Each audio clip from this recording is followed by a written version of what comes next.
ನಮಸ್ತೆ friends, welcome to my YouTube channel. ಎಲ್ಲರೂ ಹೇಗಿದ್ದೀರಾ? ಐ ಹೋಪ್ ಎಲ್ಲರೂ ಚೆನ್ನಾಗಿದ್ದೀರಾ ಅಂತ ಅನ್ಕೋತೀನಿ. ಇವತ್ತು ತುಳಸಿ ಹಬ್ಬ. ಎಲ್ಲರಿಗೂ ತುಳಸಿ ಹಬ್ಬದ ಹಾರ್ದಿಕ ಶುಭಾಶಯಗಳು. ತುಳಸಿ ಹಬ್ಬ ಆಗಿರೋದ್ರಿಂದ ಒಂದು ಒಳ್ಳೆ ಮುಹೂರ್ತದಲ್ಲಿ ಪೂಜೆನ ಮಾಡಬೇಕು ಅಂತ ಹೇಳಿ 9 ಗಂಟೆ ಒಳಗಡೆ ಒಳ್ಳೆ ಮುಹೂರ್ತ ಇತ್ತು. ಅಷ್ಟರಲ್ಲಿ ಪೂಜೆ ಮಾಡಬೇಕಲ್ಲ ಅಂತೇಳಿ ಬೆಳಿಗ್ಗೆ ತಿಂಡಿಗೆ ಸಿಂಪಲ್ಲಾಗಿ ಒಂದು ಟೊಮೊಟೊ ಬಾತ್ನ ಮಾಡ್ಕೋತಾ ಇದ್ದೆ. ಸೊ ಇದಕ್ಕೆ ನಾನು ಇಲ್ಲಿ ಎಣ್ಣೆ ಹಾಕ್ಕೊಂಡು ಈರುಳ್ಳಿ ಮತ್ತು ಪಲಾವ್ ಎಲೆ ಇಷ್ಟೇ ಹಾಕ್ಕೊಂಡಿದ್ದೀನಿ. ಮತ್ತು ಬಟಾಣಿ ಹಾಕಿ ಫ್ರೈ ಮಾಡಿಕೊಂಡು ಇದಕ್ಕೊಂದು ಸಿಂಪಲ್ಲಾಗಿ ಒಂದು ಮಸಾಲೆನ ರೆಡಿ ಮಾಡ್ಕೊಂಡಿದ್ದೀನಿ. ಏನಪ್ಪ ಅಂದರೆ ಟೊಮ್ಯಾಟೊ, ಕೆಂಪು ಮೆಣಸಿನ್ಕಾಯಿ, ಹಸಿರು ಮೆಣಸಿನ್ಕಾಯಿ, ಚಕ್ಕೆ ಲವಂಗದ ಪುಡಿ, ಕಾಯಿ, ಈರುಳ್ಳಿ, ಶುಂಠಿ ಬೆಳ್ಳುಳ್ಳಿ ಇದಿಷ್ಟನ್ನು ಹಾಕಿ ನಾನು ಒಂದು ಪೇಸ್ಟ್ ಮಾಡ್ಕೊಂಡಿದ್ದೀನಿ. ಸ್ವಲ್ಪ ಬೇಗ ಮಾಡ್ಕೋಬೇಕಿತ್ತಲ್ಲ, ಸೊ ಹಾಗಾಗಿ ಈ ಥರ ಸಿಂಪಲ್ಲಾಗಿ ಮಾಡ್ಕೋತಾ ಇದ್ದೀನಿ. ಸೊ ಇದನ್ನೆಲ್ಲ ಫ್ರೈ ಮಾಡ್ಕೊಂಡಾದಮೇಲೆ ಚೆನ್ನಾಗಿ ಒಂದು ಕುದಿ ಬಂದಮೇಲೆ ಅದಕ್ಕೆ ಎಷ್ಟು ಅಕ್ಕಿ ತೊಗೊಂಡಿದ್ದೆ ಅದರ ಡಬಲ್ ನೀರು ಹಾಕಿ ಮುಚ್ಚಳ ಮುಚ್ಚಿ ಬೇಯಿಸ್ಕೊತಾ ಇದ್ದೀನಿ. ಬೇಯಿಸ್ಕೊಂಡಾದಮೇಲೆ ಅದಕ್ಕೆ ಅಕ್ಕಿನ ಹಾಕೋತಾ ಇದ್ದೀನಿ. ನೆನೆಸಿಟ್ಕೊಂಡಿದ್ದೆ ಅಕ್ಕಿನ. ಸೊ ಅದನ್ನು ಹಾಕಿ ಒಂದು 10 ನಿಮಿಷ ಕುದಿಸ್ಕೊಂಡು ರುಚಿಗೆ ತಕ್ಕಷ್ಟು ಉಪ್ಪನ್ನು ಹಾಕಿ ಒಂದು ಲಿಡ್ಡನ್ನು ಕ್ಲೋಸ್ ಮಾಡಿ ಬೇಯಿಸ್ಕೊತೀನಿ. 1 ಸ್ಪೂನಷ್ಟು ನಾನು ಇಲ್ಲಿ ಮನೆ ಸಾಂಬಾರು ಪುಡಿನ ಹಾಕ್ತಾಯಿದ್ದೀನಿ. ಸೊ ಒಂದು ಕೊನೆಯಲ್ಲಿ ಒಂದು ನಿಂಬೆಹಣ್ಣು ಹಾಕೋತಾ ಇದ್ದೀನಿ.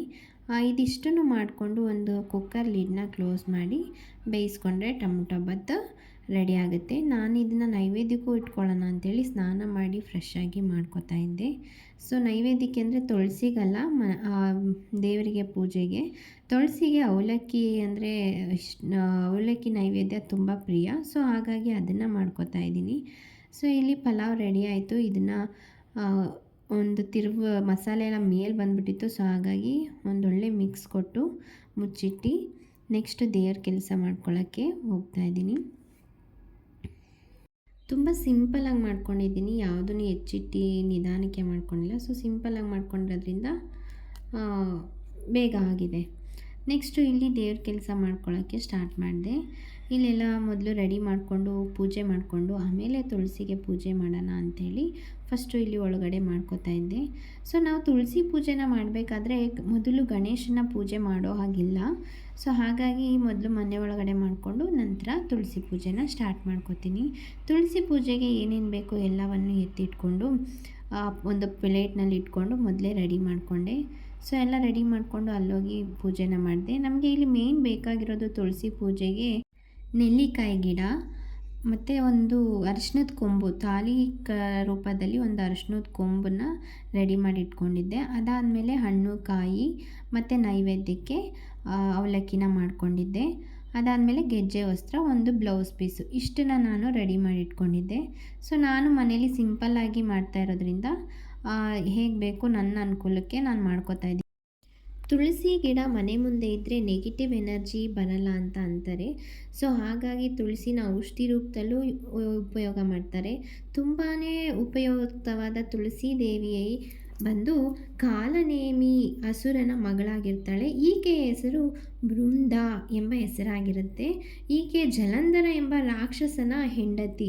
ಜಲಂಧರ ಎಂಬ ರಾಕ್ಷಸನಿಗೆ ಹೆಂಡತಿಯಾಗಿದ್ದ ಈಕೆ ವಿಷ್ಣುನ ತುಂಬಾ ಪೂಜಿಸ್ತಾ ಇದ್ಲು. ಸೊ ಜಲಂಧರ ಎಂಬ ರಾಕ್ಷಸ ಅಸುರ ಆಗಿರೋದ್ರಿಂದ ಅವನೇನು ಮಾಡ್ತಾ ಇದ್ದ, ದೇವತೆಗಳ ಹೆಂಡತಿನ ಮೋಹಿಸೋಕ್ಕೆ ಹೋಗ್ತಾ ಇದ್ದ. ಸೊ ತುಳಸಿಯ ಪಾತಿವ್ರತೆಯಿಂದ ರಾಕ್ಷಸನಿಗೆ ಯಾರೂ ಏನು ಮಾಡೋಕ್ಕಾಗ್ತಾ ಇರಲಿಲ್ಲ. ಸೊ ಹಾಗಾಗಿ ವಿಷ್ಣು ಏನು ಮಾಡ್ತಾನೆ, ರಾಕ್ಷಸನ ಸಾಯಿಸಬೇಕು ಅಂದರೆ ಈಕೆನ ಭಂಗ ಮಾಡಬೇಕು, ತುಳಸಿನ ಭಂಗ ಮಾಡಬೇಕಂತೇಳಿ ವಿಷ್ಣು ಜಲಂಧರ ರೂಪದಲ್ಲಿ ಹೋಗಿ ಆಕೆಯ ಪಾತಿವ್ರತೆನ ಭಂಗ ಮಾಡ್ತಾನೆ. ಸೊ ಆ ಥರ ಭಂಗ ಆದಮೇಲೆ ಇಲ್ಲಿ ರಾಕ್ಷಸನ ಸಂಹಾರ ಶಿವ ಮಾಡ್ತಾನೆ. ಸೊ ಇಲ್ಲಿ ಜಲಂಧರ ಸತ್ತ ಮೇಲೆ ತುಳಸಿಗೆ ಗೊತ್ತಾಯಿತು ಇಲ್ಲಿ ಬಂದಿದ್ದು ವಿಷ್ಣು. ನಾನು ವಿಷ್ಣುನ ಅಷ್ಟೊಂದು ಪೂಜೆ ಮಾಡಿನೂ ವಿಷ್ಣು ನನಗೆ ಹೀಗೆ ಮಾಡಿದ್ರಲ್ಲ ಅಂತ ವಿಷ್ಣುಗೆ ಶಾಪ ಕೊಡ್ತಾಳೆ ತುಳಸಿ ದೇವಿ. ಏನಂತ ಶಾಪ ಕೊಡ್ತಾಳೆ? ವಿಷ್ಣುಗೆ ಸಾಲಿಗ್ರಾಮ ಶಿಲೆ ಆಗು ಅಂತ ಶಾಪ ಕೊಡ್ತಾಳೆ. ಸೊ ಸಾಲಿಗ್ರಾಮನ ನಾವೆಲ್ಲ ಇಟ್ಕೊಳ್ಳೋಕ್ಕಾಗದೇ ಇರೋ ಕಾರಣ ನಾವು ನಲ್ಲಿಕಾಯಿ ಗಿಡನ ವಿಷ್ಣು ರೂಪದಲ್ಲಿ ಪೂಜೆನ ಮಾಡ್ತೀವಿ.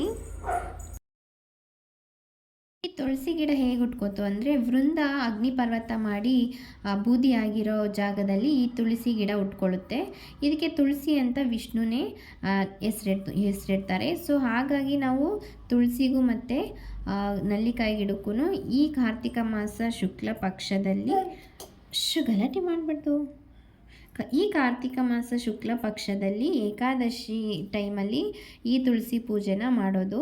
ಸೊ ಹೀಗಿತ್ತು ನಾನು ತಿಳ್ಕೊಂಡಿರೋ ಅಷ್ಟು ಹೇಳಿದ್ದೀನಿ. ಸೊ ನಿಮ್ಗೇನಾದರೂ ಹೆಚ್ಚಿಗೆ ಗೊತ್ತಿದ್ದರೆ ದಯವಿಟ್ಟು ಕಮೆಂಟ್ ಮೂಲಕ ತಿಳಿಸಿ. ನನ್ನ ಮಗಳು ರೆಕಾರ್ಡ್ ಮಾಡೋಕ್ಕೆ ಬಿಡ್ತಾಯಿಲ್ಲ, ಸುಮ್ಮನೆ ಗಲಾಟೆ ಮಾಡ್ತಿದ್ದಾಳೆ.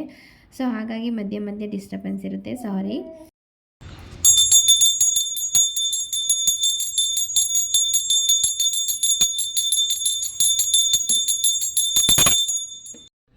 ನಾನಿಲ್ಲಿ ಒಂದು ಬ್ಲೌಸ್ ಪೀಸ್ನ ತುಳಸಿಗೆ ಸುತ್ತಿದ್ದೀನಿ. ಸೊ ಅದಾದಮೇಲೆ ನಲ್ಲಿಕಾಯಿ ಗಿಡನ ನೆಟ್ಕೊಂಡಿದ್ದೀನಿ. ಅದಾದಮೇಲೆ ಎರಡಕ್ಕೂ ಸೇರಿಸಿ ತಾಲಿನ ಅರ್ಶಿನದ ಕೊಂಬನ್ನ ಕಟ್ಟಿದ್ದೀನಿ. ಅದಾದಮೇಲೆ ಗೆಜ್ಜೆ ವಸ್ತ್ರನ ಹಾಕಿದ್ದೀನಿ. ಆಮೇಲೆ ಹೂವನ್ನ ಹಾಕಿದ್ದೀನಿ. ಮತ್ತು ಅದಕ್ಕೆಲ್ಲ ಅರಿಶಿನ ಕುಂಕುಮ ಇಟ್ಟು ಪೂಜೆ ಮಾಡ್ಕೋತಾ ಇದ್ದೀನಿ. ಪೂಜೆ ಆದಮೇಲೆ ನೈವೇದ್ಯಕ್ಕೆ ಅಂತ ಹಣ್ಣು, ಕಾಯಿ, ಹಾಲು ಮತ್ತು ಸಕ್ಕರೆ ಮತ್ತು ಅವಲಕ್ಕಿನ ಇಟ್ಕೊಂಡಿದ್ದೆ. ಸೊ ಇದನ್ನೆಲ್ಲ ನೈವೇದ್ಯಂ ಸಮರ್ಪಯಾಮಿ ಅಂತ ಹೇಳಿ 3 ಸರಿ ತುಳಸಿಗೆ ಹಾಕೋತಾ ಇದ್ದೀನಿ. ಸೊ ಇದೆಲ್ಲ ಆದಮೇಲೆ ಧೂಪ, ದೀಪ, ಆರತಿ ಎಲ್ಲನೂ ಮಾಡಿಕೊಂಡು ನನ್ನ ಪೂಜೆನ ಮುಗಿಸ್ತಾ ಇದ್ದೀನಿ.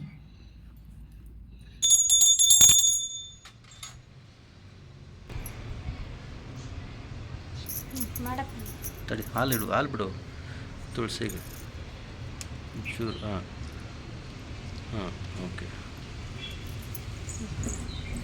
ಇನ್ನು ತುಳಸಿಗೆ ಅಷ್ಟನಾಮಾವಳಿ ಅಂತ 8 ಹೆಸರುಗಳಿದ್ದಾವೆ. ಅದು ಯಾವುದ್ಯಾವುದಪ್ಪ ಅಂದರೆ ವೃಂದಾವನಿ, ವಿಶ್ವಪಾವನಿ, ವಿಶ್ವಪೂಜಿತ, ತುಳಸಿ, ಪುಷ್ಪಸಾರ, ನಂದಿನಿ, ಕೃಷ್ಣ ಜೀವನಿ.